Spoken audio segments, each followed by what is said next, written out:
The bliss of the abyss, it's here now. Welcome to the Bliss of the Abyss. This is going to be anything but a usual episode.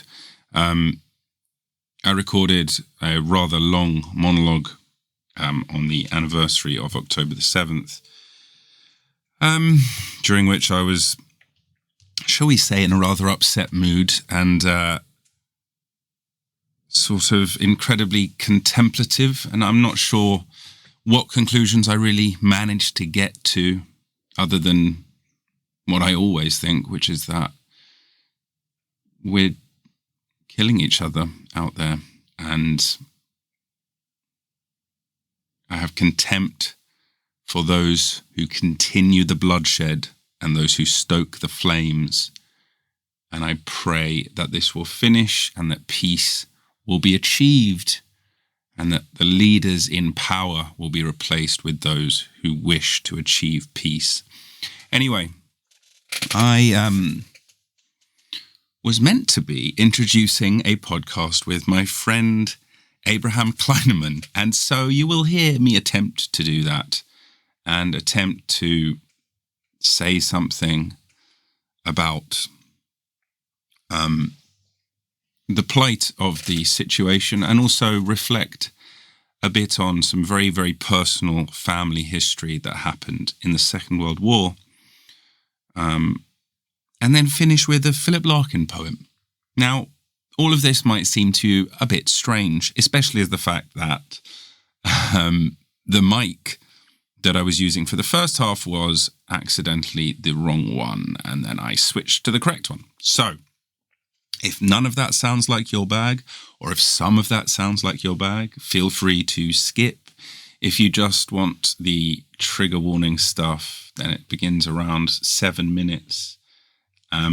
If you want to skip everything and then just go to the wonderful episode with Abraham, then that will begin around 15 minutes in. Listen for the music. The bliss of the abyss. Hi. What do you think? What do you think?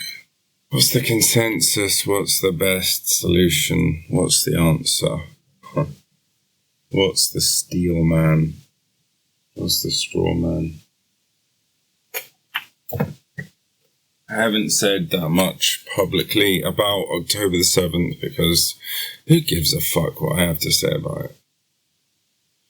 As if, right? But also, yeah, I've got people that I love that care about me that would probably like to hear me say some words. And it's a very hard thing. I've lost some friends over this. I've had a difficult year dealing with this. I've not really brought it up that often on the podcast. And truth be told, it has stopped me being as productive on the podcast. Because I'm so anti-war. Yeah. Yes, that's just true. So there's a lot of, there's death and destruction, but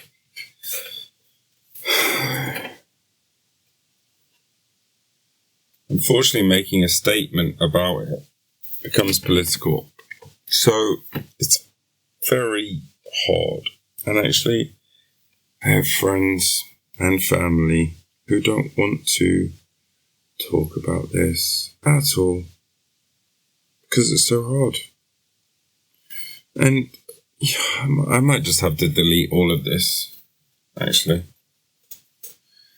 But maybe not. Maybe it's better I record it. I don't know who I can talk to about this. I mean,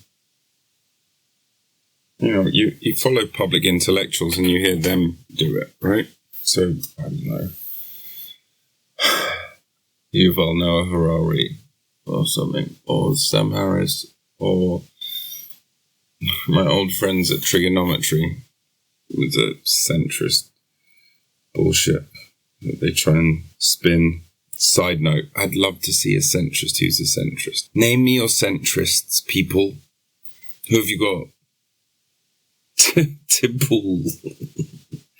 Name me some that aren't all actually, turns out, right wing. But anyway, right? You follow people online, you public intellectuals. Imagine being that public intellectual anyway. And they talk about it. And you think you'll hear discussions about it. And you have private discussions about it. Have private arguments about it. And you realize that some people who used to be your friend no longer your friend. Maybe it's because of it. And it's not even clear why or how. And I'm abrasive. I am confrontational. I am not easy. I was going to finish that sentence, but actually maybe that's the best finish for the sentence. So, I get it. If you don't like me. I've never won a popularity contest in my life, nor have I entered any. I'm not looking to try and get that record anytime soon. I'm babbling. It's a year since October the 7th, and this podcast is anything but regular. That's okay. The fans don't expect it to be. But the episode that I'm going to release next is kind of a Jewish-centric one, I suppose. And there's lots of people that don't want to come on the show. I understand it. They don't want to talk about it. I mean, why would you want to? Would you want to? I don't want to.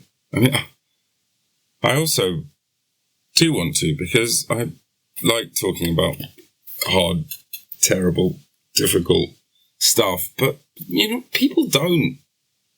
Honestly.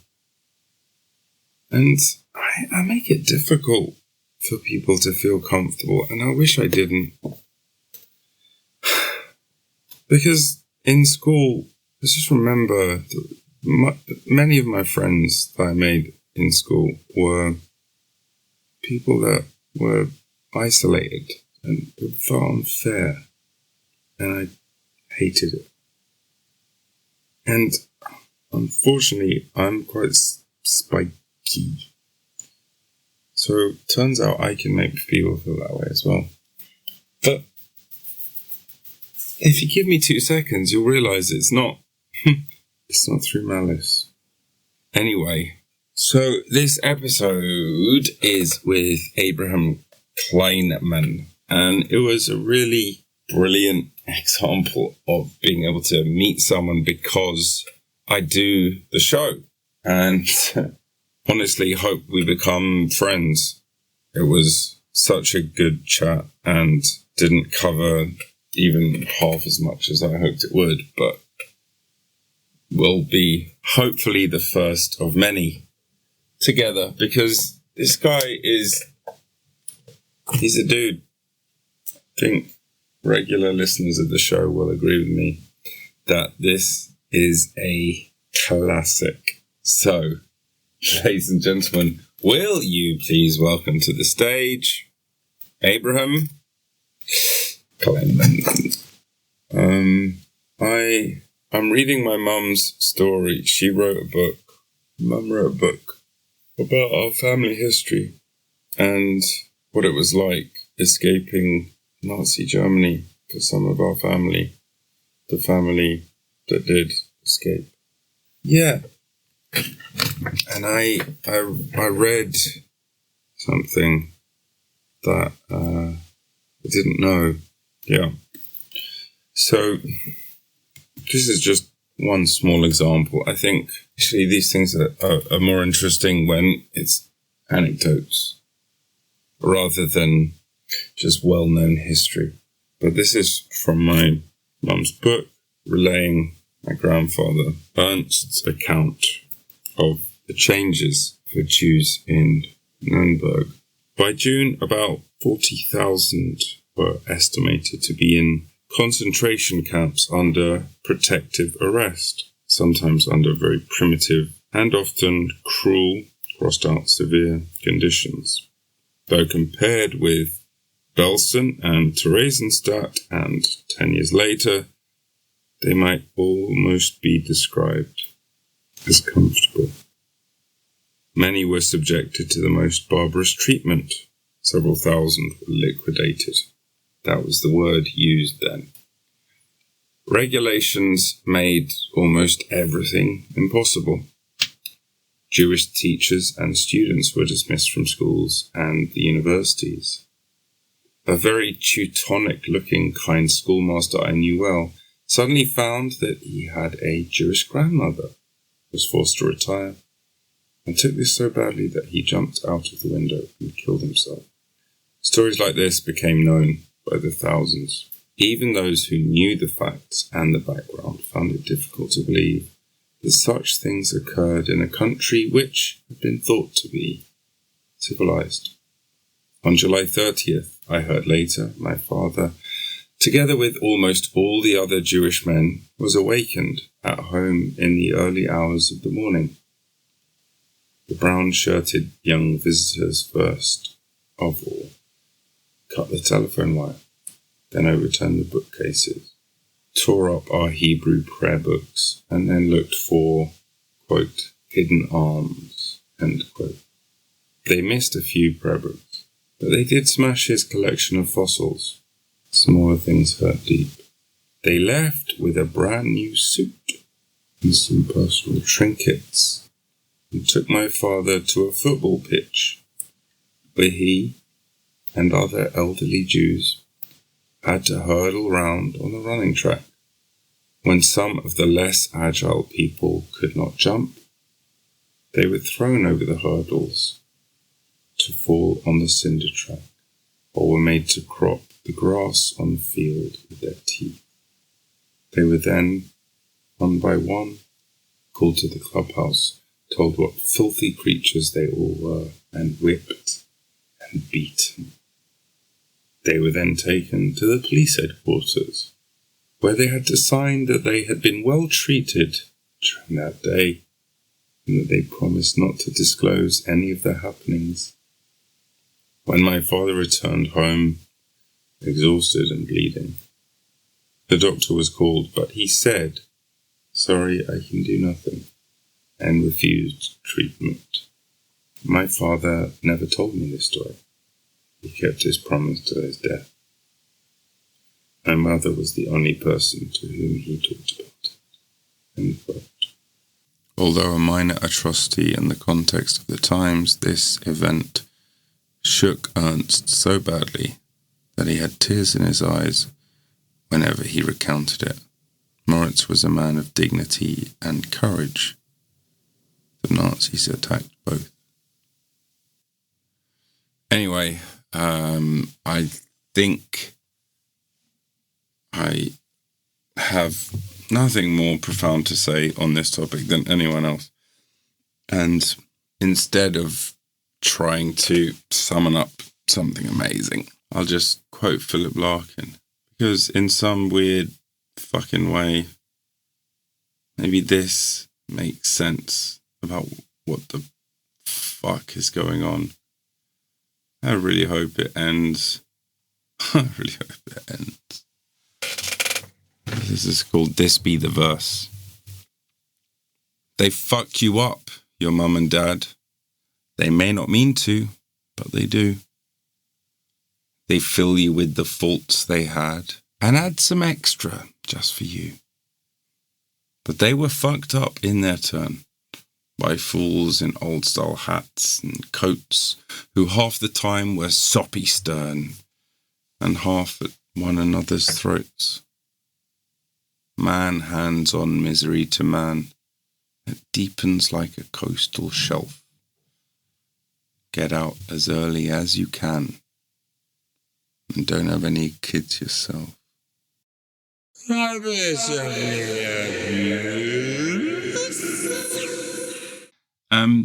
Just a final thought on why the Philip Larkin poem was chosen. I'm not entirely sure. It's not some kind of comment on parenting in this case, although obviously it classically is. I think I was just feeling somewhat hopeless, and those last two lines were stuck with me. And I think it's a rather figurative reading of the poem.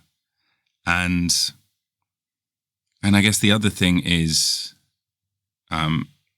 probably people will draw comparisons between me giving a Nazi Germany personal anecdote and what is happening on the ground in Israel, Palestine, Lebanon, all over. And my point was more softy, lefty, liberal than maybe it sounded. But then again, maybe that won't be a surprise to you.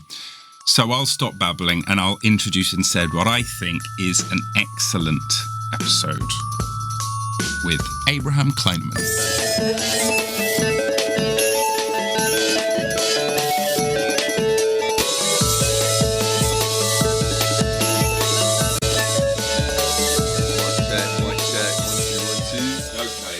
Imagine you've just told me the best joke ever.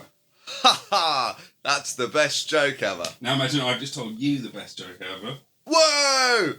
My joke was better than yours. Okay. Yeah. That's right. Yeah. Yeah, that's similar level to me. Okay. That's good. So I will give you a proper introduction up top. Drop all the stuff you want me to, all the links, all of that stuff. I think it allows for a more natural conversation. If we just jump straight into it, and I do that later. But nevertheless, Abraham Klein, welcome to my house, to the studio, to the Abyss of the Abyss. Yeah, do people know how beautiful it is? Some, those who care. We're in the Garden of Eden here. We're covered in flowers and plants. It's lovely. Thank you. It takes an inordinate amount of effort. It sometimes makes me wonder if it's worth it. For example, this plant up here, which is growing all the way around here. No, it really, my God. Does that ever get tough to get to the books and stuff? Yeah. Yeah. I've got to be careful with it. Have there been accidents? There have been accidents. That plant has claimed 1 or 2 soldiers. But it takes no effort. It would survive the apocalypse. Right. And then you have some of these with their pretty little flowers that I'm surprised they've made it this far evolutionarily. Like, they require so much tending. Yes. It's like, how did you survive? Yeah.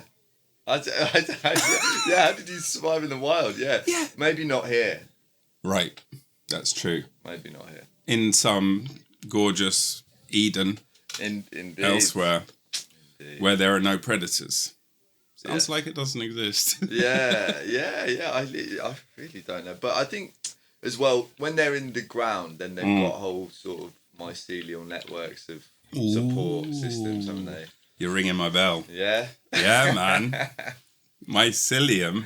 Fuck yeah. Explain for the idiot listener who, why don't you know? Look it up yourself. What mycelium is and what the deal is. Well, the mushroom we see is the fruiting body on the top, and the mycelium is the sort of interconnected network. It's sort of the kind of network, the internet of the ground. Yeah. But there's so much of it. I know. It spreads for miles. It's like every piece of earth has it. Yeah. And they're sending resources to help certain plants grow. Communicate, who knows? What are they doing? What are the mushrooms doing? Why? If you could Neuralink into the mycelial network. Into it. What question would you ask Mother Nature? Do I only get one? Or I think it's one, yeah. Shit. Can I wish for more wishes? Or Yeah. what would I ask Mother Nature? I get one go. Oh, pressure. Is God real? Yeah, that's good. But I mean, obviously, Mother Nature might go, I don't know. In which case, I've totally splurged my question. it's a bit of a yes or no. I mean, if yes, Yes tells me a lot. does it? Yeah. Unless she says yes and then a wink. I can imagine her doing that. To be fair, but I remember I think it's like 70% of the Earth is like actually fungal matter. It's like so much. Yeah, it's basically everywhere. It just spreads and it's supported by itself. So it's like nothing's going to kill it. Yeah. And because most of it's underground, like you said, it's less susceptible to the conditions. Do you talk about drugs on this podcast or? Yeah. You do? Yeah. What's your favourite? Well, or why are you bringing it up? I'm not really taking that many. But okay. I do think we could get started right now. Yeah. But I kind of recently discovered mushrooms. They're cool. That kind of mushroom, and that is a totally extraordinary. I was very sort of repressed growing up, very much like if you take any drug, you will get schizophrenia. It was like die. Oh wait, so it was it a moral panic as well? I think it was a medical. It was moral. Because they bled over. Yeah, I think my parents were like, my dad tells this story, which I kind of, whenever I think back on it, I'm like, this sounds like it might be bullshit actually. But he said he went to hospital because he broke his hand, and you're doubting it already. I'm already doubting it. He went in and he met a man, lovely man. They got on really well. He thought it was one of the doctors. But then, as he was sort of checking out, he said, "Oh, could you say goodbye to Dr. Phil?" Dr. Phil, that's it actually. That will confuse the listener who knows of Dr. Phil. But Dr. Phil, Dr. Phil, Dr. Phil, and they say, "Oh, he's not a doctor. He's here all the time. He's got schizophrenia because he took one toke of a blunt." Right. Sure. So that's what. So my dad said, if you smoke one weed, you will. Look, to be fair to your dad, probably anecdotally, that could happen. Yeah. But that marijuana is no different from any other substance. But the man thinks he's a doctor now. Sure. And lives in a hospital. But there's also the story of someone who took a paracetamol and died. True. And it's like, shall we get rid of paracetamol? Yeah. Or not. Yeah, or not. And we all get on the road. Yeah. Obviously, caffeine is probably... It's like sesame on a bun has killed some poor... I mean, no. I mean, I'm not trying to dilute it, but your dad might be correct. It might be apocryphal. It sounds apocryphal, doesn't it? It sounds like, really? One toke? One toke. I mean, then his brain was on the edge, probably. Right. He was... He just needed a little... Yeah. And he's saying, it was if only. But he was gone. He was down that road. Also, I think security these days might boot him. I don't know if they're letting him in. This is it, yeah. I mean, surely there's a separate institution for people. Because he could be chatting mad shit in people's ears shit. The whole time. And they're like, "No, don't worry about him. Yeah, it's Dr. Phil. Dr. Phil gave me the special injection again." Yeah. So then what changed your mind? What changed your opinion? Well, I'll tell you what, I was living with a young man who... he's no longer with us. Yeah. Sorry. He actually bought some to grow some. You can buy some seeds in a box. And do you call baby mushroom seeds? I think it's spores. Spores, of course it's spores. And anyway, so he grew them, and it looks so easy that I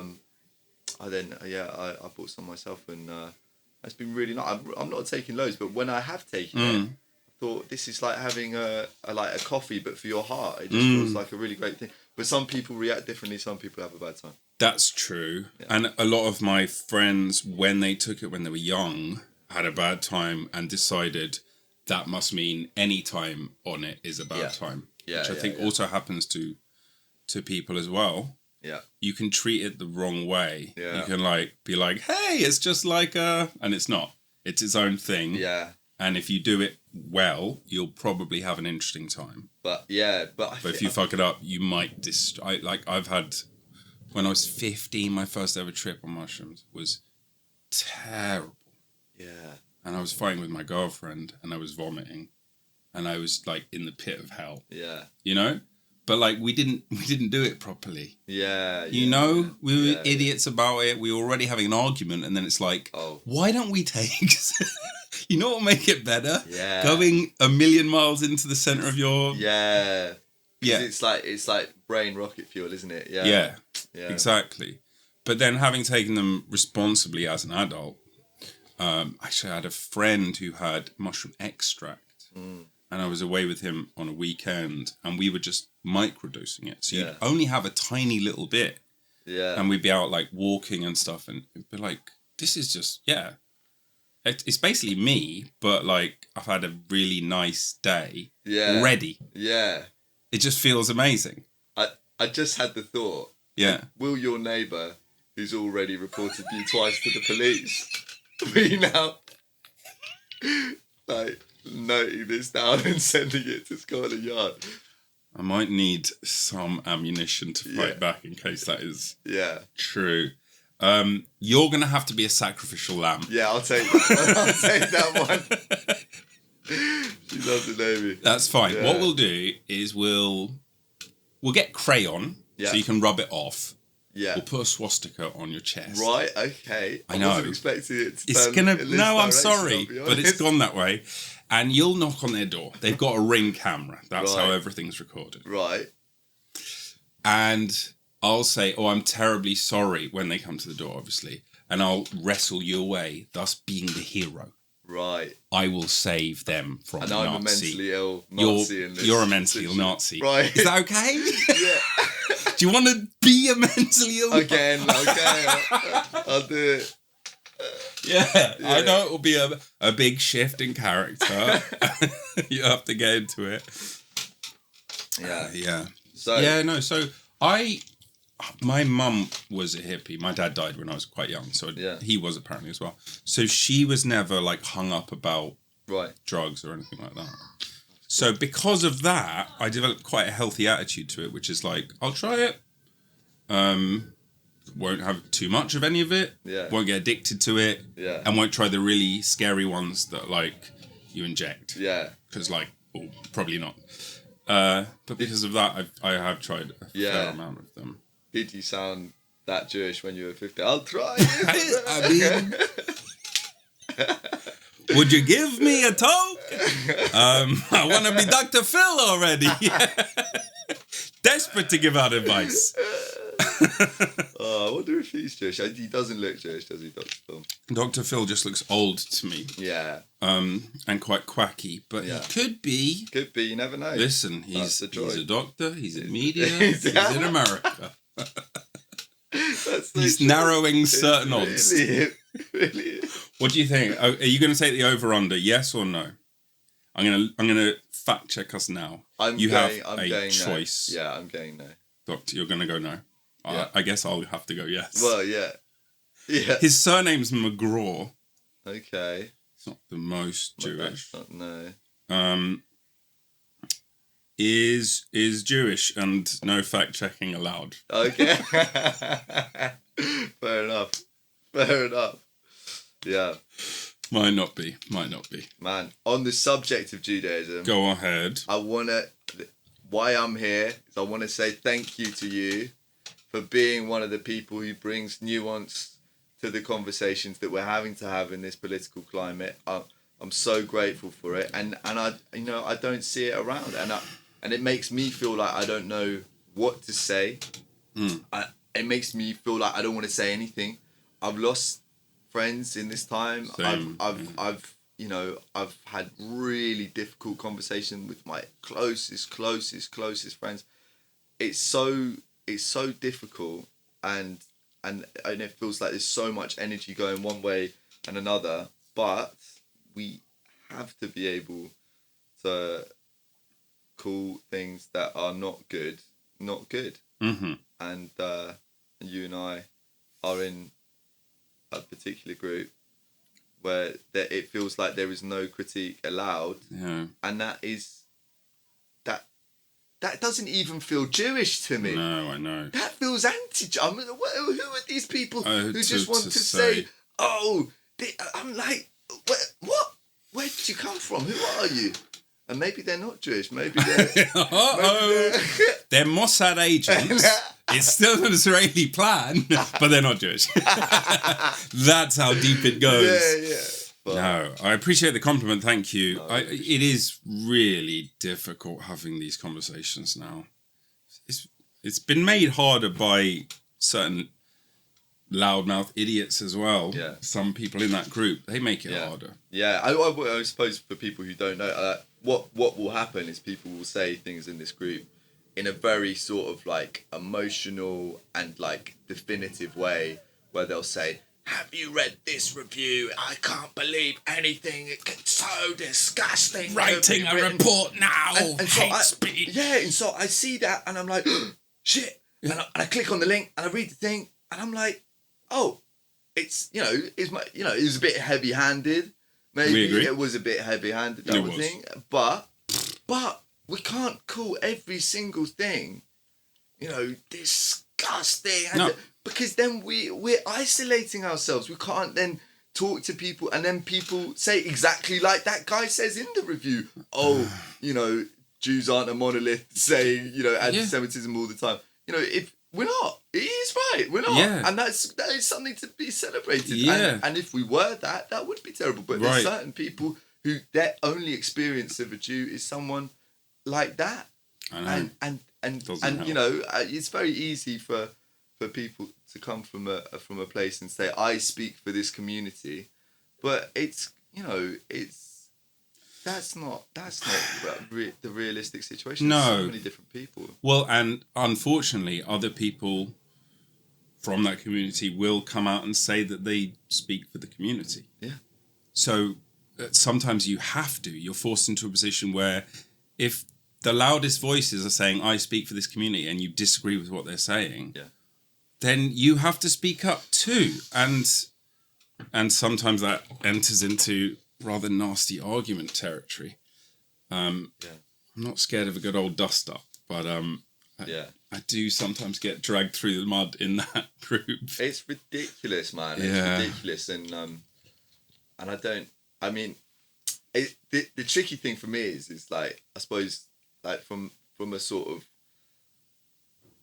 like I'm trying to look at things kind of a bit spiritually. Yeah. Where I'm like trying to think, okay, what's the best thing that I can say to like get us in the best vibe, as quick as possible. Mm-hmm. Like my knee-jerk reaction to these people is anger, and I wanna shout at them. Yeah. But then that just totally feeds the whole sort of trauma negative cycle. Right. But they're deep in it, man, and I would so love to have a conversation, and I feel like you've really opened up space in a way that needs, it needs to be like not even. I mean, how sensitive can you be?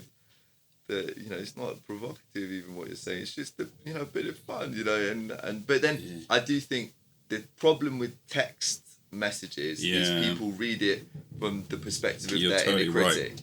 And so they're probably reading your messages where you're like, but you're a chill dude, man. Yeah, you met me. I know. I think David sent me a message. He was like, I think some people might think you're a crank. And I was like, oh, you know what? That's a good word for it. Not for what I am, but for what I think. If you misread a message and like you misread it uncharitably, and imagine I'm being bad faith. If you read it, but you've got that idea in your head, then it's like, oh, then then it all has that tone. Yeah. And then it's all, like you said, hyper normalized, over aggressive. Before they listen to me saying that, maybe I'm thinking they're cranks and they're not cranks. Maybe, although GBBs. Yeah. So that's quite cranky. Yeah. Again, to give context on that, I got in touch with one of these potential cranks, and I said, listen, I hear what you're saying, and I understand you've got a concern about misinformation. Could you direct me to where your sources are, because you seem to be confident that you don't have misinformation? Right. He said GB News and only GB News is a great source of the truth. That's where he gets it from, is GB News. I mean, I don't know too much about GB News, but from what I've seen of GB News, it seems like it's very much one-sided, quite... What GB News is it's funded by a shadowy right-wing think tank. Like, that's the reality of it. Yeah. I've got friends from the comedy circuit who get gigs on GB News. So they'll tell you that's good. BBC don't give them gigs, right? GB News does. Oh. It's called Headliners. And it's a comedy program. It's also on a channel titled GB News. Yeah. It's not news, right? It's like satire or something, which, hey, have I got news for you? Right, it's like, just sure, satire is cool. But like, if Have I Got News for You was on BBC News, it'd be like, that feels a bit wrong. Actually, that's something that doesn't quite add up there, yeah. But Headliners is on GB News. It's like, well, it's a comedy program. Would you do it? Headliners? Yeah. Yeah.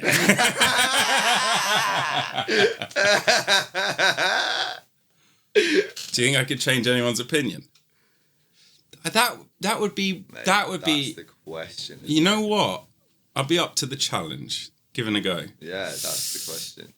I haven't really touched the issue as a comedian. Like, yeah. Like, I've like skirted around it, but like, just it's like, a hard one. Such a constantly developing situation. Yeah.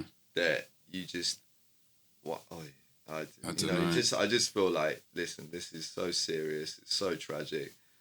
I'm sure I will laugh about it at some point, but I'm not ready right now. And but it's Yeah, dude, I'm with you. I haven't spoke that much publicly about it. I've spoke obviously in back channels a lot about it. Spoke to all my friends about it. But one of the things I did post very early on, which was inspired by our mutual friend David, which I read out a piece of text he'd written, but it's about, compassion for the innocent. I think that's the biggest thing. Yeah. That you can separate that easily. Can I just jump in and say, when you say our mutual friend David, David's going to be like... David hates you. No, well, David's going to be like, what? And then he might recall organising a party for the WhatsApp group where a load of people came. I was so late that everybody had gone home. But I arrived at his house in the middle of the night. What are we talking? 2 a.m? Honestly, it was. I think it was close to 11 p.m. Okay. So that's fairly it's late. It's late. Especially for someone you don't know. Don't know. And it's just me and him in his kitchen. This is brilliant. And he Ding was so dong. generous. He was so generous. And I was like, listen, it was when he'd just been set up, the first group had been set up. And yeah. And I was like, God, this means so much to me. I really want it. And he was like, okay, man. Like, it was so sweet. I just imagine him in his PJs, one of those sleep hats on. All right, everyone's gone, but if it means so much, he was very sweet. No, he was really sweet. But I can't claim. Oh no, yeah, he's a good friend of mine. Oh, brilliant. I will send him my love and gratitude still for a lovely evening. Yeah. Did you arrive quite up for it as well? I was buzzed. Really? I was ready to debate shit. He was like, I just want to get to bed, mate. Fuck off. It's like, Herschel, let's talk about it. Oh. Brilliant. Yeah. But It is hard to bring it up. One of the things that came up with that, which I referenced to you, and you already knew, but I referenced to another friend and he didn't know. I'm not going to call him out because it makes him look stupid. Was the Mott and Bailey tactic that's used. And I think the more I've thought about it since we chatted, the more I've thought, actually, I see that all the time. Yeah. Definitely an online thing, but also increasingly actually rhetoric used by politicians that I recognise. And for those of you who don't know, Google it, okay? Or Bing it. But it's such a disingenuous type of rhetorical device to argue that way. Yeah. And what are we meant to do about it? Do we need to teach kids about this? Mate, literally at this point. At this point, yeah, probably. Because probably it's gonna keep being disseminated. It's gonna get worse. Yeah. How does it get better from where it is now? Yeah. I don't know. I really don't know. It's getting a verifications and you can just buy them now on X though, can't you? Formerly known as yeah, that's funny, isn't it? just buy it. Just pay for the blue check, then you're verified. Yeah, so that is interesting, isn't it? So it kind of defeats the point of it. Yeah, but does it entirely? Because not entirely, no. But it just puts the thumb on the scale, doesn't it? Yeah, that's the thing. It's obviously the original blue check was better. Yeah. This one is still okay. How much is it? I don't know. If you had to guess. £7. You were good about Dr. Phil. Yeah. £7 what, a year? A month? I don't want to pay more than £7 a year. All you want to say is £7. No. What? It can't be what? A month? I think it could be. £7 a month? I mean, it seems like a lot, right? You'd have to get a bit of promotion on your posts for £7. Or just have some shadowy money behind you. Yeah, true. $8 per month. No, I won't. I can't. That's a lot. I can't do that. Quite a lot to pay.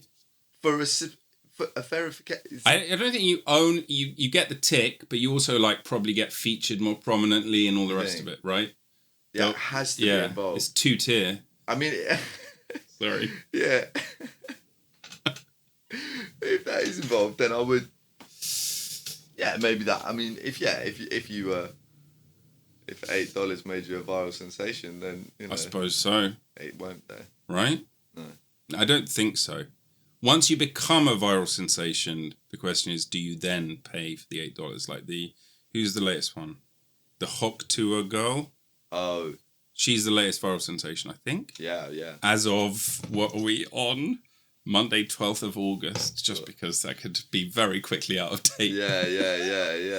Yeah. She's probably already... I think, in fact, I saw a headline, so grain of salt, please, but saying that she was already in DMs with Elon Musk about, what to do next with her fame. I don't want to say he slid into her DMs, but sounds like it. What to do next? Yeah. How do I capitalise on this? He's got a lot of kids. Yeah. He does have a lot of kids, that's true. Wants more. I think a lot of those people, they really want lots and lots of kids. The billionaires. That's interesting. How many does Gates have? I think he'd be... He's a good Jewish boy. He's not going to take the piss. Is Gates Jewish? Yeah. No. Unfortunately, for all of us, yes, he is. Because that's where it all is that part of the Soros? Really? I didn't know he was part of that. Mate, Gates is not. So I'd never. Oh shit. Yeah. No. Fuck. Yeah. Honestly. Man, being part of the paid liberal elite is apparently not working out for me because I've not been getting the memos. Excuse me, everybody.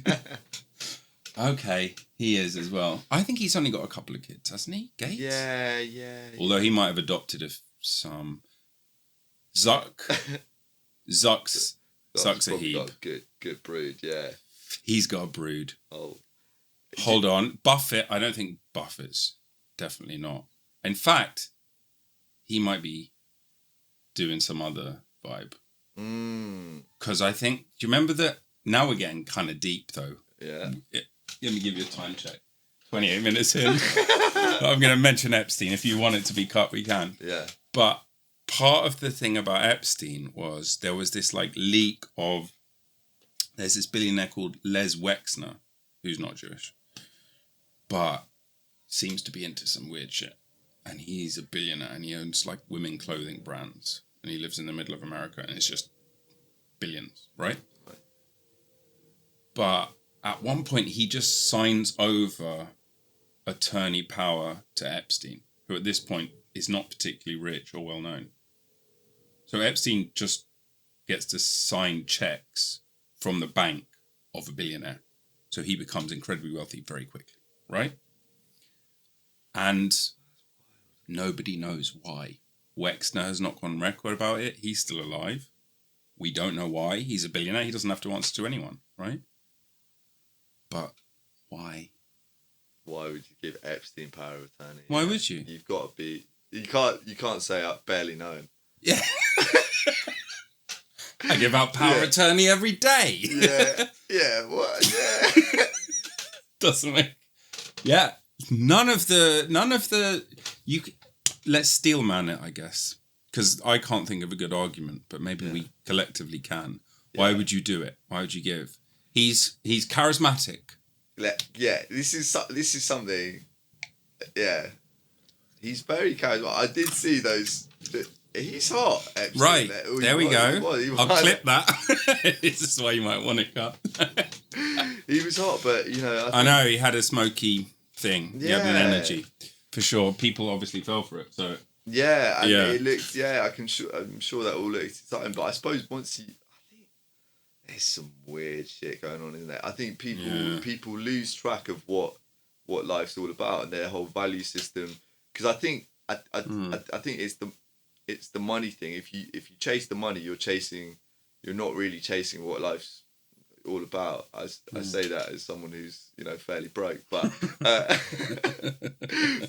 well, it's proof that you're not chasing the money. Yeah, well, yeah, but I think people get a bit twisted, and then you can't feel anything anymore. Maybe I don't know, but I get that impression that once you got 10 Lamborghinis and buying another one, have you ever played that game? Spend Bezos's money.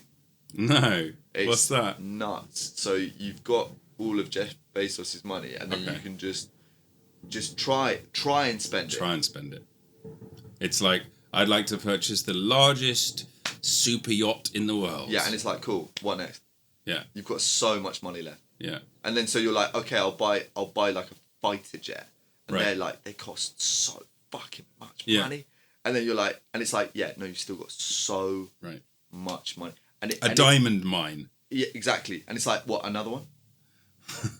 And the replacement rate must be so high as well. Yeah. So you've already spent it. It's like, don't worry, we've already made 3 times that much. Exactly. Per second. Exactly. It's a good game because it's so hard to conceive how much, and I think they get to hide behind our lack of comprehension. I think people just think they don't understand how much disparity it is. Should they exist?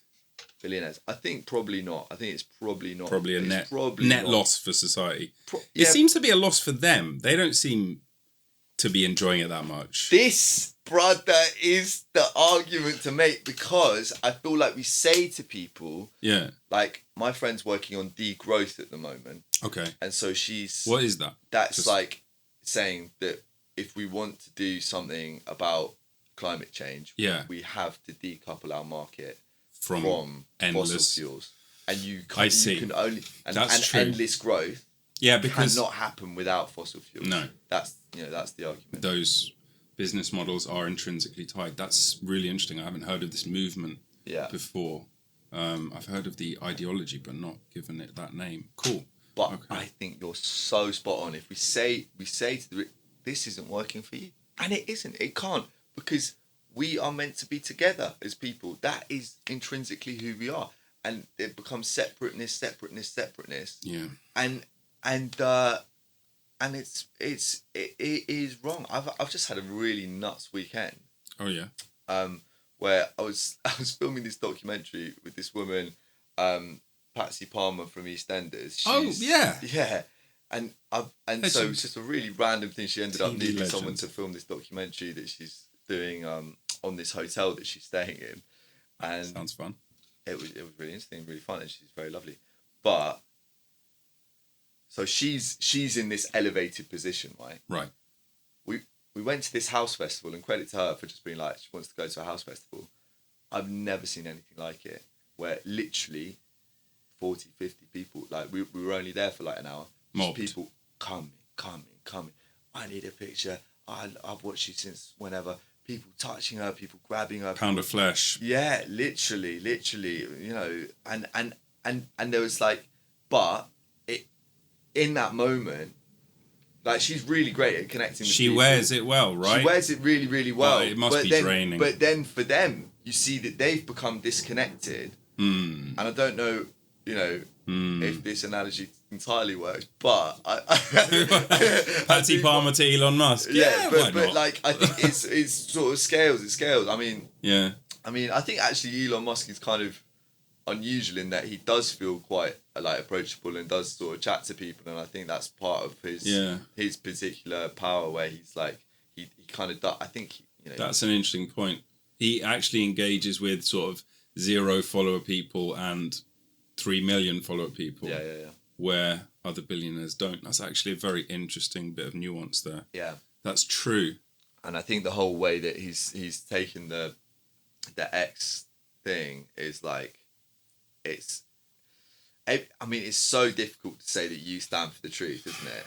Because I think, you know, objectively but he's positioned himself there to in a way, and it is. But out of all of them, he's probably the one that I one like. Quite good thing about Musk, because he's obviously a hypocrite, is he'll post things about like, you know, freedom of speech is at the utmost threat.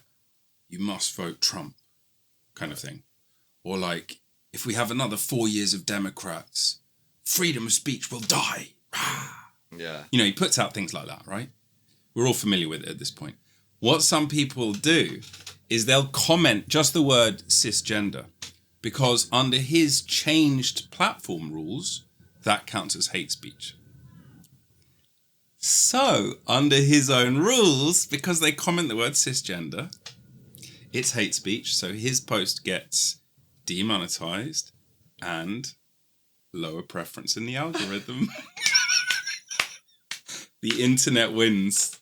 The internet always wins. It always wins. Yeah. I do feel it's beautiful how it does, isn't it? Because I feel like it is just like life, isn't it? It's just It is, yeah. It's the best comedian. That's why I always think I love you do comedy, I do comedy. I love comedy. I think the internet aggregate is the best comedian. Yeah. It's like you said, it's like it's all of life. It's out there. There's some amazing comments, aren't there? That really get me.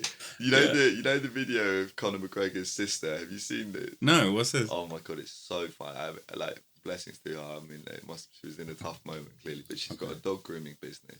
Yeah. Right. And, right.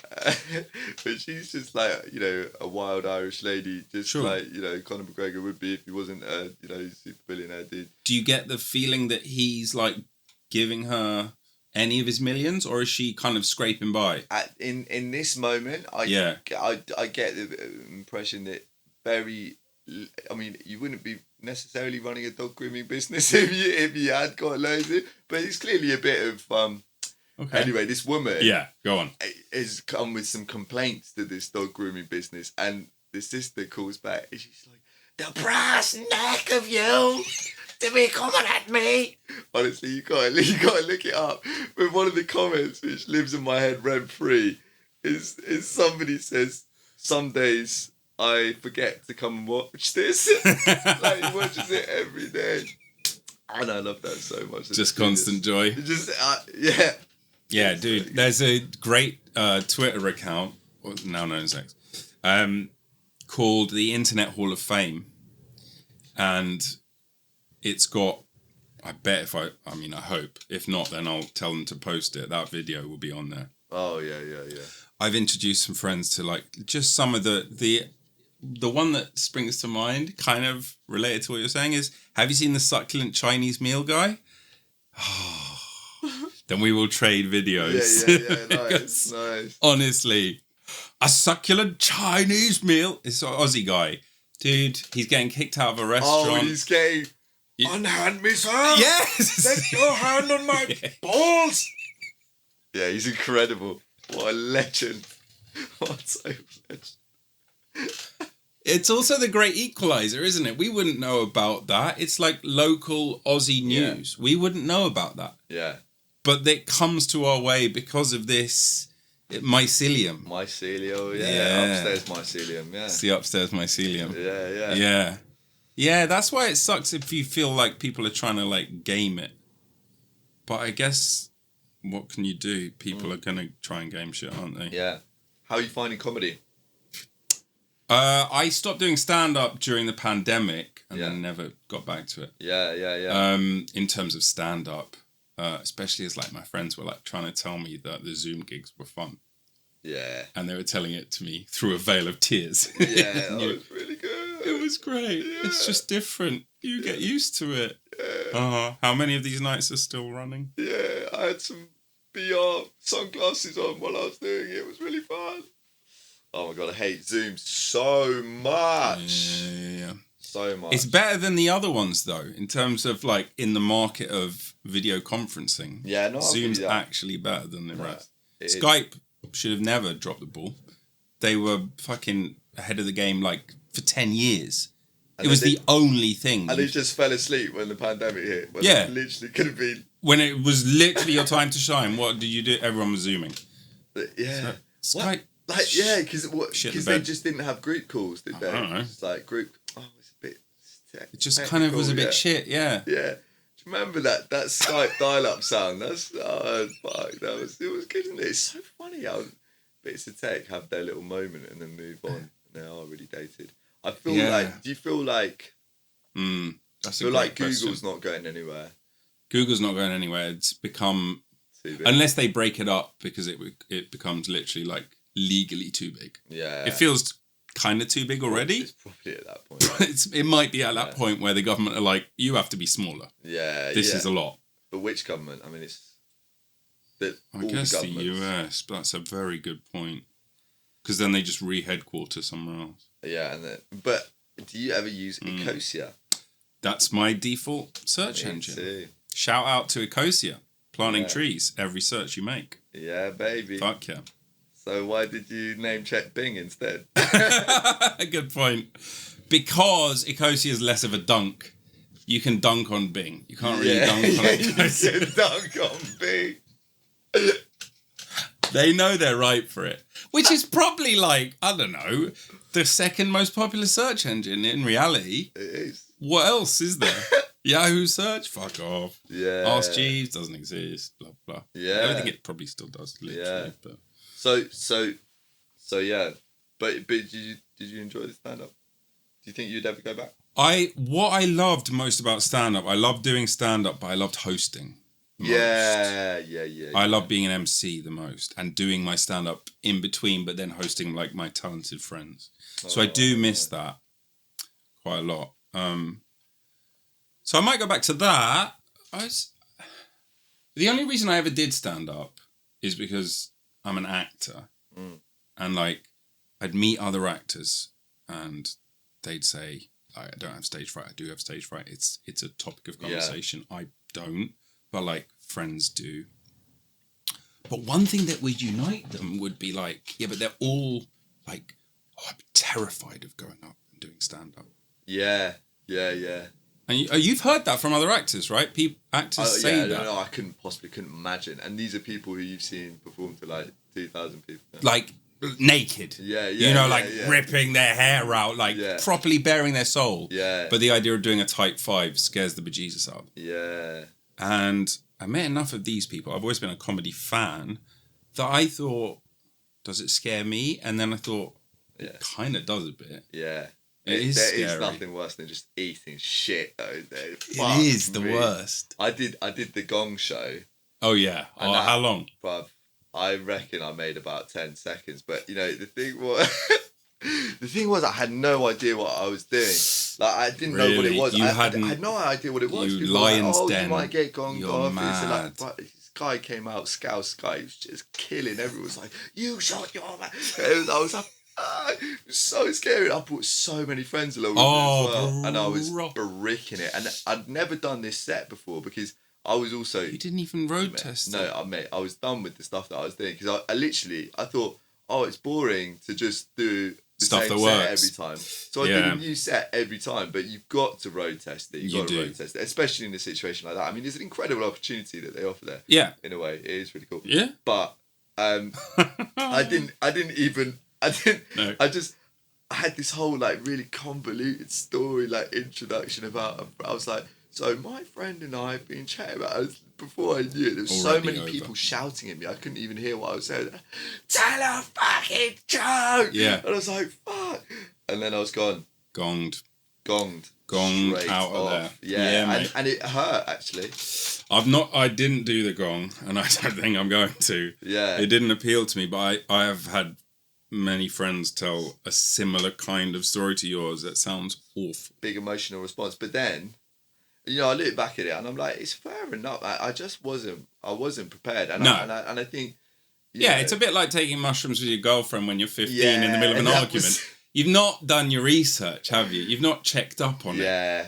It's just probably the wrong decision. And maybe you'd still make the decision, but you'd like to know a lot more in advance of making that decision than you actually did when you made it. I would like, and you know what? There was another boy who went up at the time that I did, Naeem, and he went out in 10 seconds because he came on. He was like ooh, ooh, ooh, at the start, and it just straight off. But it was a funny off because it was like, what are you doing? And he just sounded mental. And Yeah. But then he came back the next time and he won it, and I was like, fair freaking play, mate. Wow.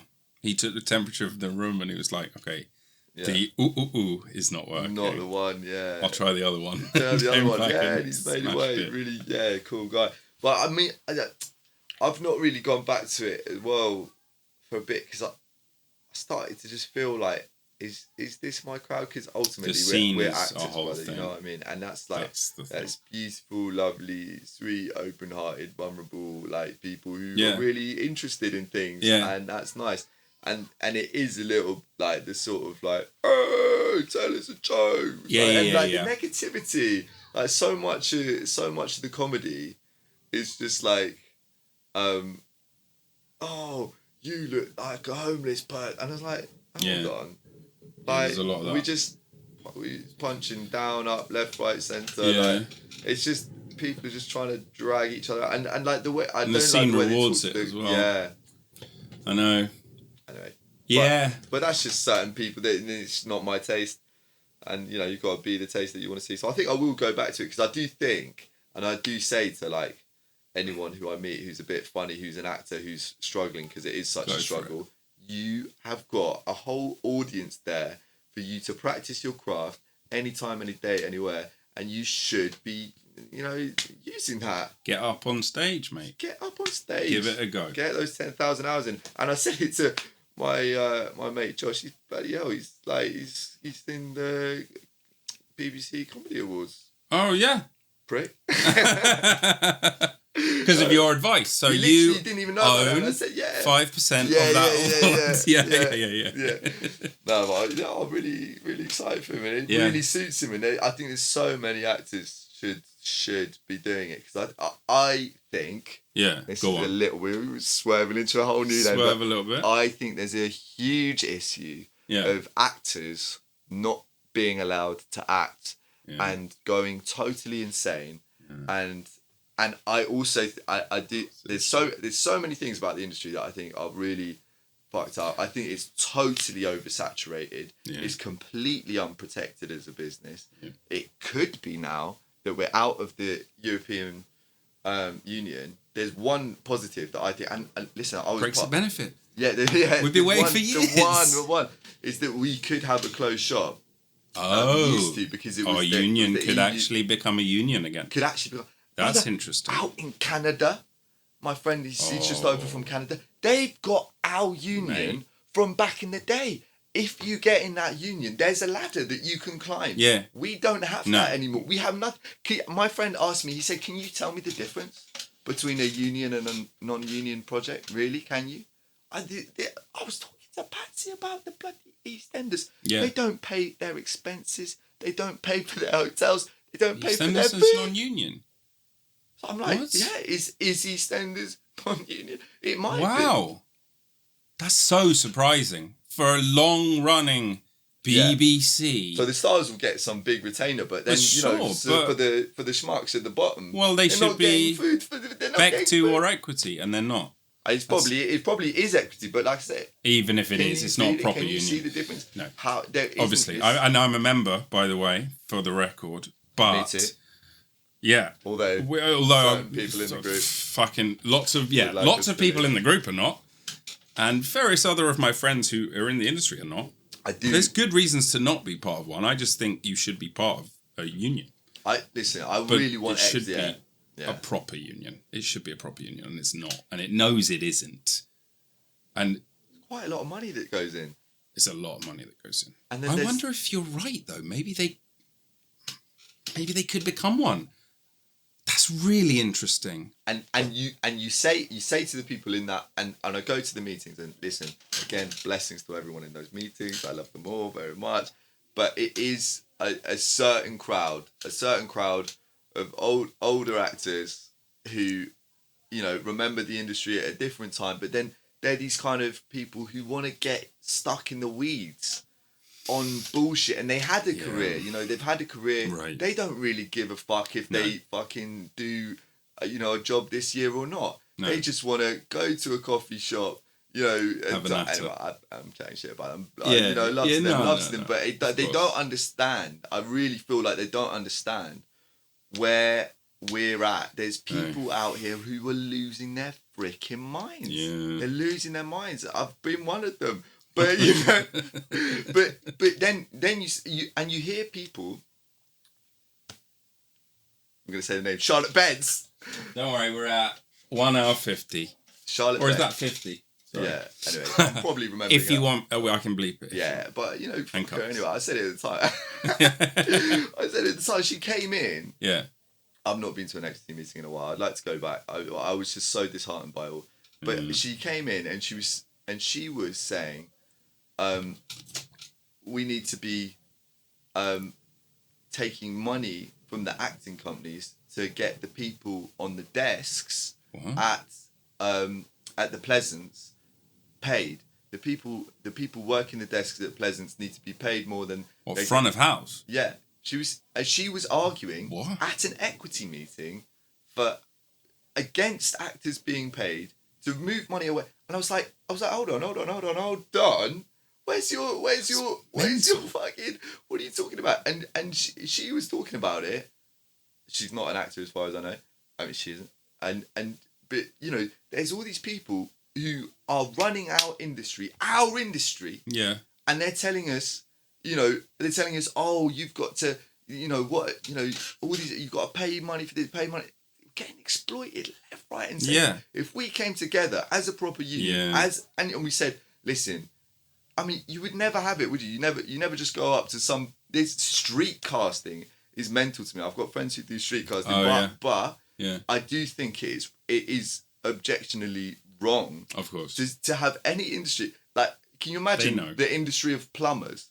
If people would just go up to somebody in the street and say, listen, do you want to be a plumber for like a tenth of the price of normal people? But, and people could plumb like that. Yeah, imagine just and people would plumb. And they'd plumb. And they'd fuck up the plumbers. Yeah, but they'd sign a waiver. I never thought of myself as a plumber. They'd plumber. also fuck up their shoulder as well.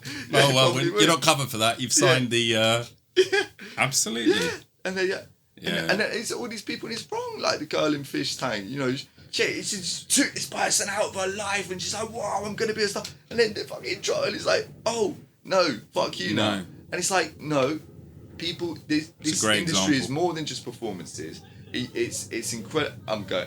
Tell me if I'm going off. No, I'm loving it. I'm loving it. But like people it's so much more than just the how you act. It's how you can like take direction, how you can manage to rest, how you can financially. There's no ladder, there's no support, there's no protection. It's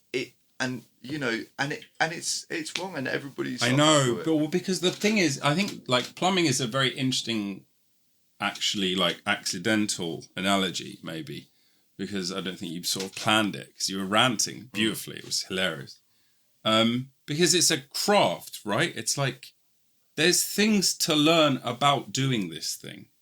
And that's the same with acting. It's like, yeah, part of it is pretending, which everyone knows because you were a kid and you pretend when you're a kid. But like, there's a lot of it that's not pretending. So if you just get someone on the street or whatever who doesn't know that stuff and isn't prepared, they might end up suffering quite badly because of that. Yeah. And like you, I also have friends who work in street casting, and they're aware of this. Like it's not their fault, right? It's the industry that they're in. It's the industry we're in. I mean, you try and make it better, mate, but you have to try and find your way through it. I don't begrudge anyone for getting any money they can anywhere, taking no money, any of it. I totally understand, but at a certain point, someone needs to take leadership and say this is a completely broken industry, and it has been for years now, and people are suffering like terrible mental health. So did you hear that we're going to go inside baseball now, but fuck it. Did you hear about the Spotlight equity thing? Yeah. So do you want to explain it for the listener? I think because maybe it's proof that what you're saying about the union moving in a direction could be true. Yeah, well, what I heard is there was a guy who worked at Equity and wanted to make a tiered system at Equity, and people at Equity were like, "Nah, come on, that's not what a union's about." So he moved to Spotlight, and now he set up a tiered system at Spotlight. You can pay more money, you get more access. Also, Spotlight's gone completely fucking bananas. So I'm doing headshots at the moment. Abe Kleinman headshots. Yes. But I was like, I'll do a little deal on Spotlight, because I remember there used to be deals there. You'd have a voucher code system, basically. Yeah. I look, there's no discounts for actors' mental health, actors' meditation, actors' headshots. You can get a discount on a car, on an iPhone. Yeah. I was like, what world are we living in? Some American companies bought Spotlight, and now they've just signed up for the brand, like 30% off, like cat litter delivered every 2 weeks. Literally cat litter and drills. Yeah. No, like, you don't give a fuck about the industry. I don't know what you're talking about. That's not what I came here for. I know. But they're being taken to court by Equity. Oh, about the membership fee. About membership fee. Yeah. So for people who don't know, this is quite inside, but like Spotlight is the place you have to be listed if you're a working actor, basically. Unless you're incredibly famous, in which case you don't need it. Fine. Although most of them still are on it. So it's the who's who, it's the database, it's the index, it's the yellow pages. But you have to pay to be on it. So that's a bit perverse, because other industries do not have a similar setup at all. So it seems like, and I think Equity are on quite strong ground, that there's a legal case to be made that this industry index should be free at the point of use. Yeah. And they're taking them to the High Court over it. And they might win. Yeah. And at the very least, if they don't win, there might be a change to the way that whole thing is run. Can I ask you something? This is a personal question. Absolutely. When was the last time you went to Spotlight? The studios. Since they moved it only a few times. Yeah. Yeah. Well, they hardly run any castings there anymore. It's all fucking self-tapes, isn't it? Yeah. But it's a lot. But why? Why do you ask? The buildings, these are insane buildings. They're beautiful, aren't they? I mean, so beautiful right in the centre of London. I would love to know the numbers of how much money goes into Spotlight each year, and who gets that money as well. I'd really love to know. They're not a publicly run company, so yeah. It's not really that hard what they're doing, and it's not, and there's other people who do it. I've got a lot of nostalgia and love for the brand of Spotlight, and I hope that they continue. It does make sense to me. Again, go back to the plumbers. The plumbers paid to be on Checkatrade. Sure, of course. But that's not the only place they can. No, brother, I don't think they do pay to be on Checkatrade. Do they?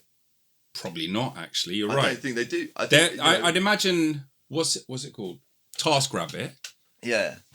You don't have to pay to be on there, but they take a commission. Right. I'd imagine there'll be like certain listings where That's maybe there is, isn't it? but the difference is you've got a whole market. Commission, or would you rather pay a fee? Well, yeah, I don't know. I think. But if they don't want to be on TaskRabbit, they go to Checkatrade. If they don't want to be on Checkatrade, but they can go to Yellow Pages. They can go to there's like a billion places they can go for free, and people who want a plumber will check those places. But casting directors will check Spotlight. Yeah. And listen, I don't want Spotlight to fold, but I do want it to support people more than it does. They're doing workshops now that you have to pay for. They're like selling these workshops, and I'm like, how much of people's money do you want? How much do you want? Because they'll give you everything. Give you every last penny. Give you everything, but it doesn't help. It doesn't help. Have you ever been on any of those casting directors workshops? I did go to one recently. Yeah. With Lucy Jenkins, and I'll be honest, she was so lovely, and I hated it because. Are they the same? I haven't been on one for years, but she was so lovely, but it's so wrong. It's not going to help any of the actors. Desperate for a fucking opportunity. They just want a chance, and they just want a chance. They just want to say hello. It made me feel so uncomfortable because I don't know how do you work that in a way? And I feel like Lucy Jenkins did an unbelievably generous job of it and seemed to remember people from all sorts. Genuinely incredible woman, like really, really exceptional. But the dynamic of it, I've never been that uncomfortable actually in my life, because I felt like I was seeing my industry, my world, like they're just and genuinely, she was so sweet and lovely. But what it turned the people around me into, I couldn't bear it, brother. They're like, oh Lucy, yeah. And I was like, you fucking little. Oh Lucy, I've been doing this by the way. And it's just like, fuck, can we not chill? Like, can we not? No. Like what? And it's like, and it feels like they look at us and they think you've got nothing to offer except for your money. Give me your money. And it's like, wow, brother. I know. I think they could change their business model without being obliterated. Yeah. That's the reality. They could. You're right. They've got the real estate, they've got the money, they've got stuff in the bank. They could make it more favourable. I actually really want to work at Spotlight as a cameraman, so okay. I film castings, yeah. Oh right, yeah. I got a friend who does that as well. Oh, where do they do it?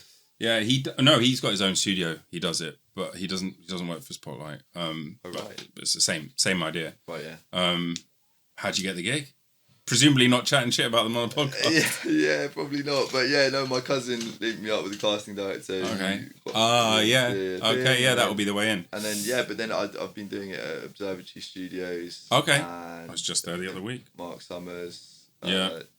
And I'd really love to do Bang and Spotlight. Bang seems like a much nicer place to work than Spotlight. Yeah. But like, this is the thing with probably Spotlight. The nicest one. I just want to be in that building. Yeah. But I got so desperate one time. I went and knocked on the door. Yeah. And I just went up there. Like, I was just like, let me in. Can I? I went up, I was like, let me in. And I was like, what are you casting today? Yeah. Like a beggar. I went in just off the street. And I was like... Did it result in anything? Well, they said here's some casting guild. You can pay for this if you want. Oh. So then, get a workshop tried to milk there. you straight away. Yeah. So they just said, bend over, get these others out. We're going to milk you, boy. Get to milking. Yeah. They were like, shall I toss him? And head office were like, hold on. Yeah. Check the size of his udders. Yeah. No, we'll see what can be done. Some juicy, desperate udders there. Yeah, but it's tricky though, because if you put yourself in the other position, right?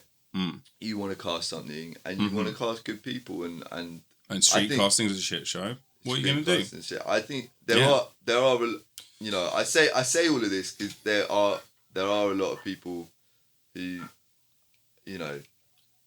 What? Maybe cut this bit out. Don't worry, I will. 1 hour 3. No, I don't know. Yeah, I don't know. But I think to do acting well, is really hard. Well, I think the difference is, like, coming back to the actual reality of equity are taking spotlight to court. The reason they're doing that is, like, say France, which I read up quite a lot about, because they have an incredibly well-supported arts sector and very strong unions. Their equivalent of Spotlight is free. Their healthcare for performers is amazing. Their union protect, if you lose a job, I think you get like however many months' salary, I can't remember off the top of my head. They actually function properly, protect their workers, and their equivalent of Spotlight is free. Ours is almost 200 quid a year. Why?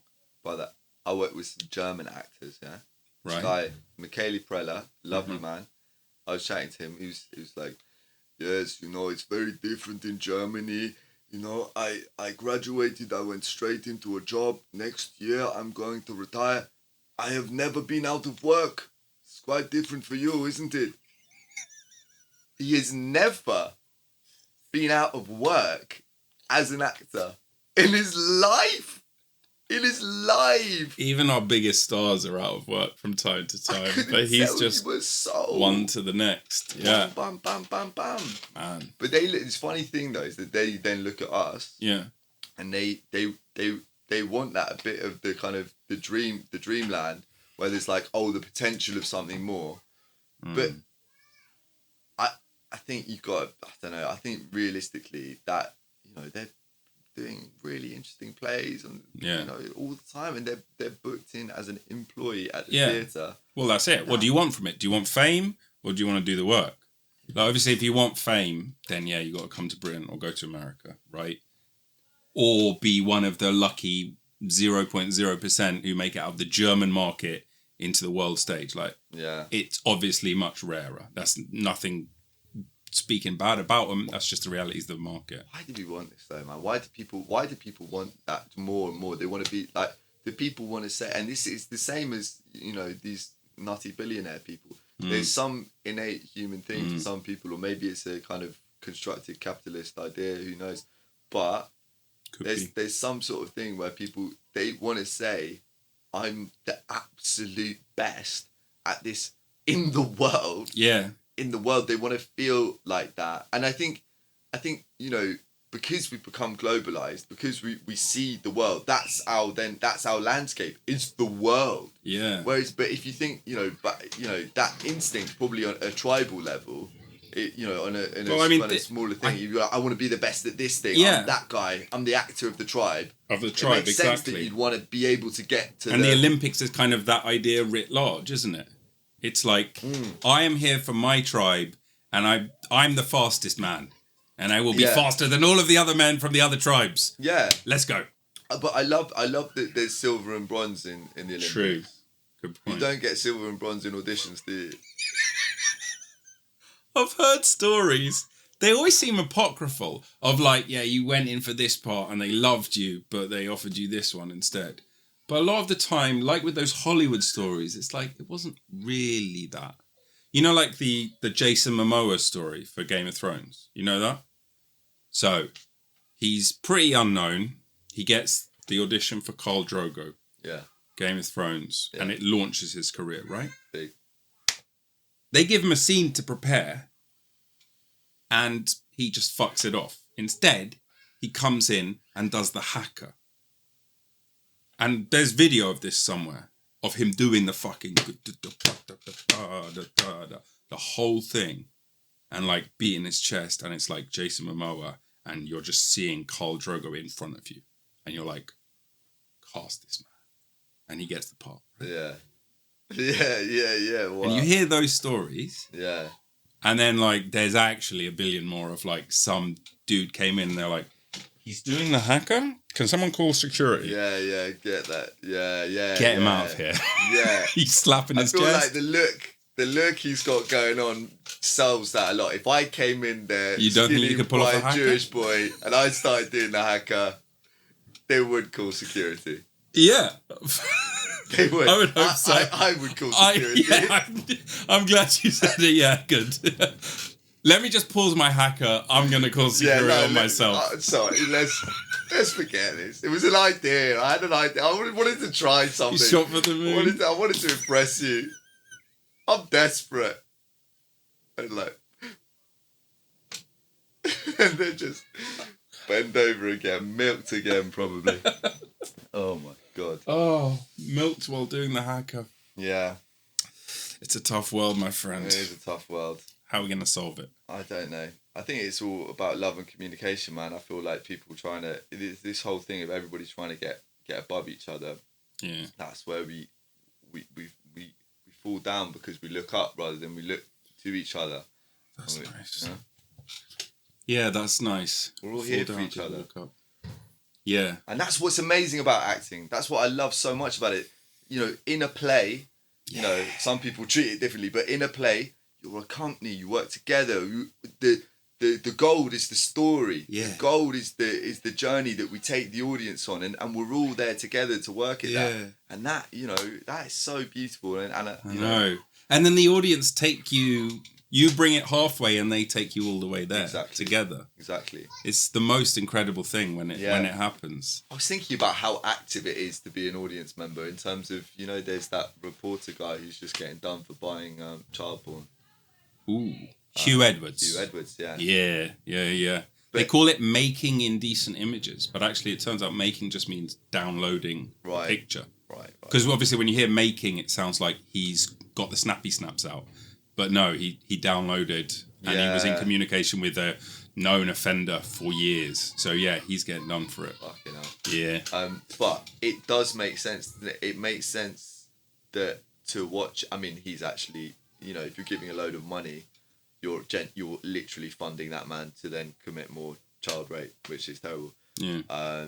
But the act of watching it, my old music teacher at my old school. He got done for...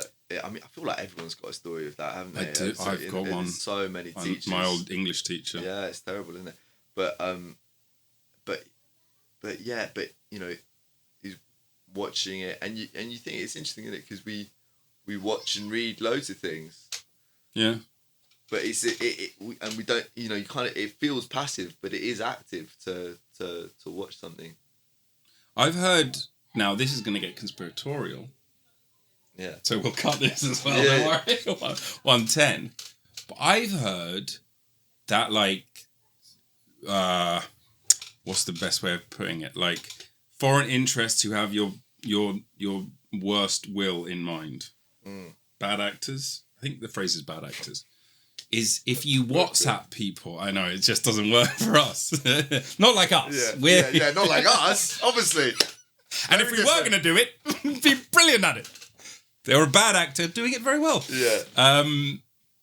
If you send people compromat, it even if it's in their account, like in their WhatsApp, in their text, whatever. Yeah. And it's like, God, like the worst of the worst, they can be done for it. And it's like, if you get their numbers, like part of the reason that Westminster scandal, that I don't think has resolved yet, was politicians' numbers were being like traded for money and like threatened because they could send them images. Fuck. And just the fact that it's been sent to them means you're screwed. Now that's a bit conspiratorial. I don't know the full ins and outs, although I do know some of the ins and outs of. Oh my God. Can I pause for 1 minute once to lose? Is that all right? Yeah. Is that okay? Yeah, absolutely. Loving this, mate. Me too. Loving it. Okay. So your choice, if there was one piece of footage that could be that the world hasn't seen, to be released, is AJ failing bars against Big Baby Miller, spitting bars. Spitting hard bars. 20 minutes. 20 minutes. That might be hyperbole. Probably. I mean, at a certain Still point, like, amazing. you just leave, wouldn't you? If someone was just destroyed, you just get up and go. I always thought like back to, I will answer your question by the way, but back to the thing about like the comedy community, you know, like the rap battle community. So there's a weird overlap with that as well. Interesting, yeah. Of like the roasting community as well has that overlap there. Of like, shit gets like really fire. It's a Jewish tradition, isn't it? Roasting. Roasting, I believe, is the Friars Club in New York. I think was when it was first sort of like formalized. Really? Yeah, Jewish American formalized the rules of roasting, but obviously it goes back a lot further than that. It's funny, it's funny because that's with it being formalized. Yeah. Then it's almost like you can prepare yourself for it, and in a way, like I had this. With my old flatmate, so we started meditating together, and we believed we became enlightened. But we had different reactions to it. We had this sort of breakthrough moment, and we were both like, "Whoa!" But I said to him, "Go on, let's just start fucking giving it to each other, because none of it matters. Let's just start.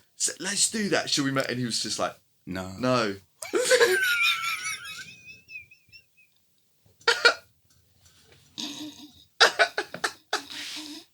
No. Listen. Look, I mean, maybe one of your revelations was yin yang, right? Everything in balance. You were being full on this energy, and he was like the polar opposite. No, I was like, why not? I just don't want to do that. No, bro. No. I don't. And I bet you had a few good ones in the chamber as well. Yeah. And he probably had a few good ones as well. But from his point of view, it was like, let's not do that. Let's not unleash. Yeah, but I thought, it's a good point. Well, I didn't answer the other one. Yes. Either. So sounds like I'm ducking a lot more than AJ, who, by the way, could become the heavyweight champion of the world again. Yeah. Suddenly. Yeah. It really there's a on a bad Usyk day. Obviously, he's a much better boxer than AJ. I'm not even getting close to that. Yeah. But on a bad day, let's say, if they fought, suddenly he's in line, and Fury is like a million miles out of it now.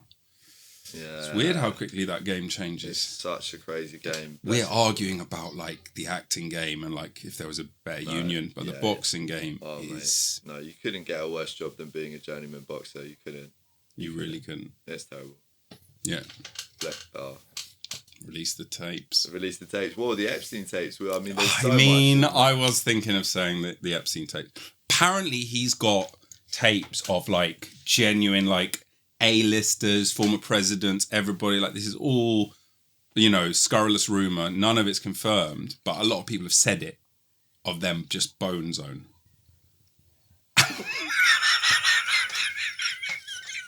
Sorry.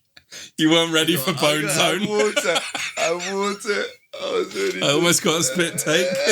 Thanks for respecting the microphone.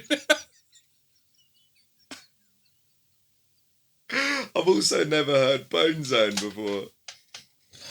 I really hope that doesn't come up in my mind when I'm in the bone zone. Don't just shout out. Yeah, I'm in the bone zone. Nothing gets you out of the bone zone quicker than saying that you're in the... but yeah, like freaking hell, that would be incredible. Do you want to live in that world though, where we've seen that certain people? Donald Trump. I mean, obviously, if it's with children. Obviously, that's a different category. I know. We're talking about consenting adults. So it's like, I've seen Kim Kardashian's, I've seen Paris Hilton's. So what difference is it? I know. Consent. It's so interesting because that's like, the consent thing is really interesting.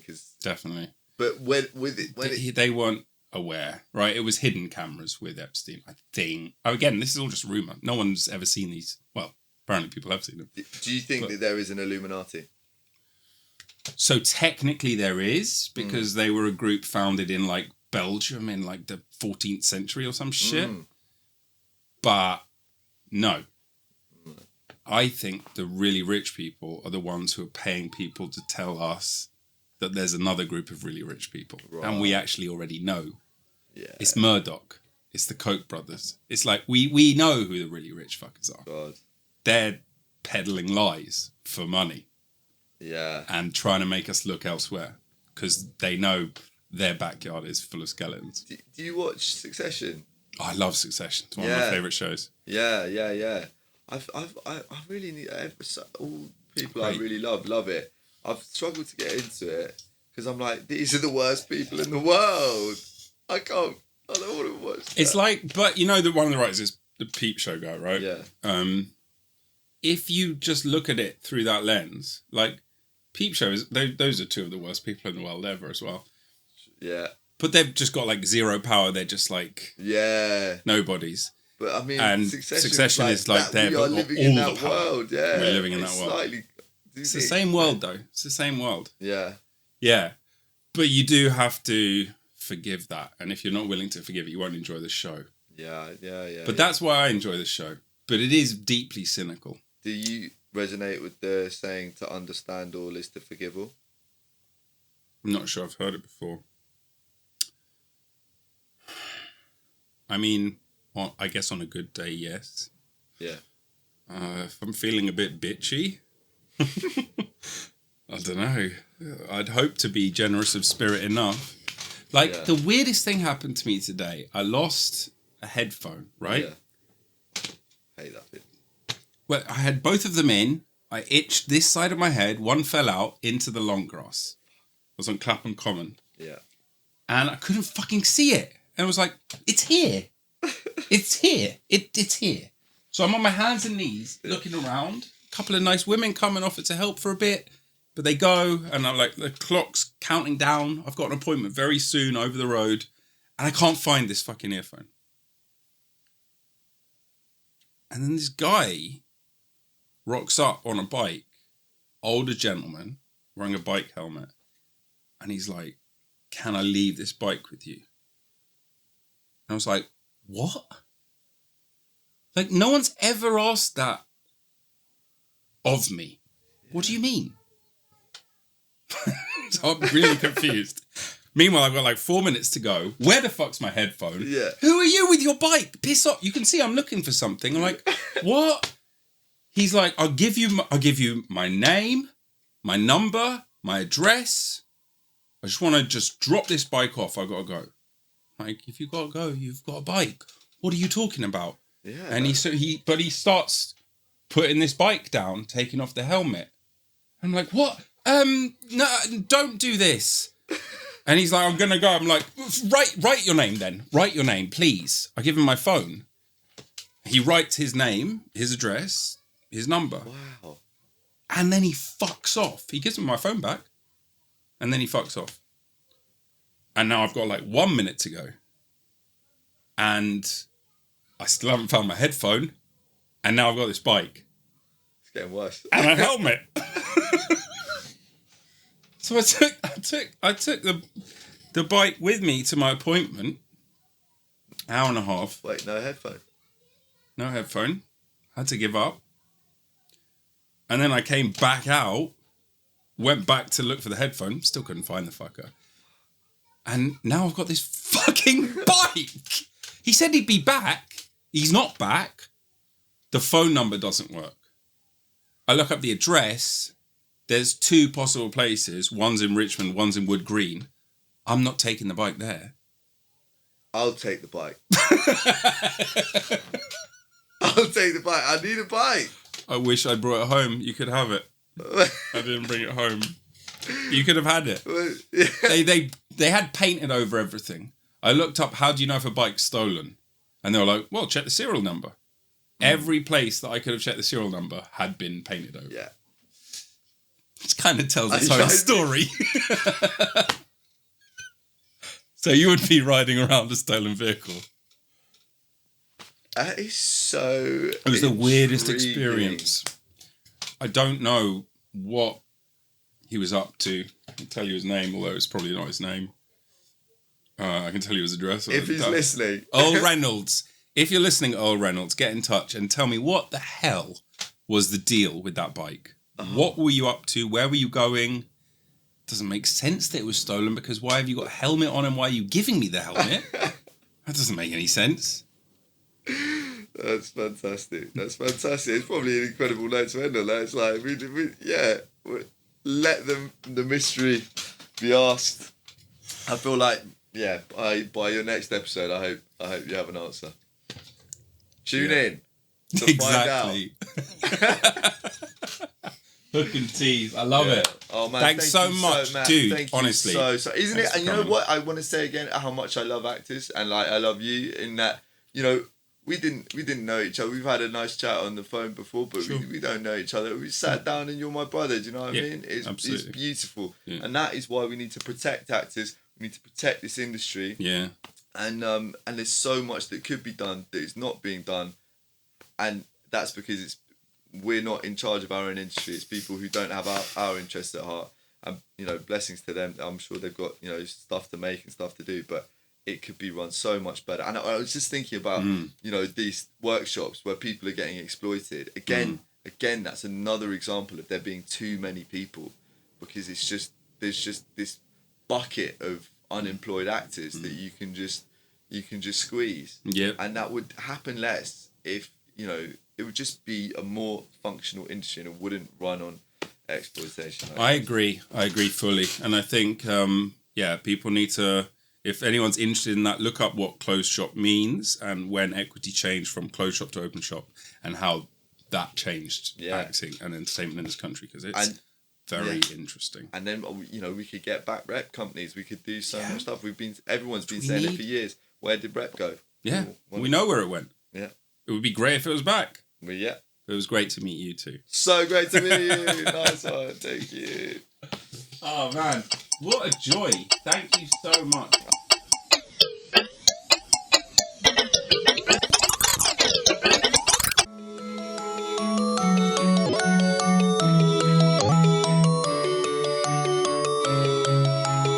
Thanks for listening to the show. If you've enjoyed it, please give us 5 stars and consider becoming a subscriber and maybe even supporting us on Patreon. Really, really, really helps me continue making this show.